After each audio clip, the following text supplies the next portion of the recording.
மொத்தமாக மாறிய முஜ்தபா, சத்தமில்லாமல் அடங்கிய ட்ரம்ப், களத்தில் குதித்த இரண்டாம் கமேனி. அரக்கனை ஊதித் தள்ளிய ஈரான், அரண்டு போன டொனால்டு ட்ரம்ப், மலையை விடைத்த ஓர் குண்டூசி.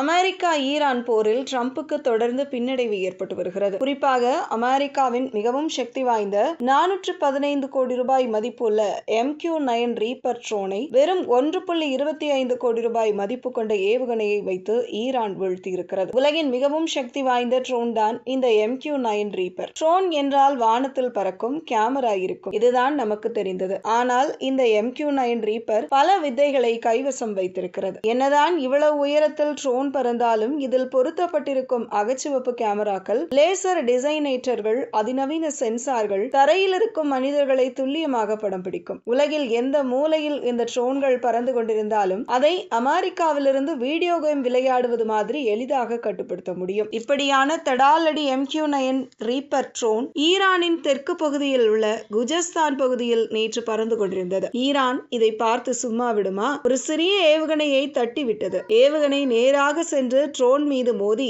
ஒரே நொடியில் அதை உருதெரியாமல் அழித்துவிட்டது. தரையில் விழுந்த MQ-9 ரீப்பரின் பாகங்களை மீட்டெடுத்த ஈரான் படைகள் ஆதாரத்தோடு வீடியோவை வெளியிட்டு அமெரிக்காவை வெறுப்பேற்றி வருகிறது. என்னையா நீதான் நாட்டாம கணக்கா பேசின, இப்போது அவ்வளவு பெரிய காஸ்ட்லி ட்ரோனை சாதாரண சின்ன ஏவுகணை கிட்ட பலி கொடுத்துட்டு வந்திருக்க என நெட்டிசன்கள் ட்ரம்பை கலாய்க்க தொடங்கி இருக்கு. அமெரிக்கா இடையேயான போர் நிறுத்த அமைதி ஒப்பந்தம் ரத்தாகி இருக்கும் நிலையில் இரு நாடுகளும் பரஸ்பரம் ட்ரோன் மற்றும் ஏவுகணை தாக்குதலை நடத்தி வருகின்றன. 8வது இரவாக அமெரிக்கா ஈரான் மீது தொடர்ந்து தாக்குதலில் ஈடுபட்டு வரும் நிலையில் நேற்று ஜோர்தானில் உள்ள அமெரிக்க ராணுவ தளத்தின் மீது ஈரான் ட்ரோன் மற்றும் ஏவுகணைகள் மூலம் தாக்குதல் நடத்தியது. இதில் 2 அமெரிக்க ராணுவ வீரர்கள் கொல்லப்பட்டனர், 20க்கும் மேற்பட்டோர் காயமடைந்திருந்தனர். இந்த சூழலில் தான் மேற்காசிய பிராந்தியத்தில் அமெரிக்காவின் தலையீடுகள் மற்றும் ஆதிக்கம் குறித்து ஈரானின் உச்ச தலைவர் முஜ்தபா கமேனி தனது எக்ஸ் பக்கத்தில் கடுமையான விமர்சனத்தை முன்வைத்துள்ளார். இது குறித்து அவர் வெளியிட்டுள்ள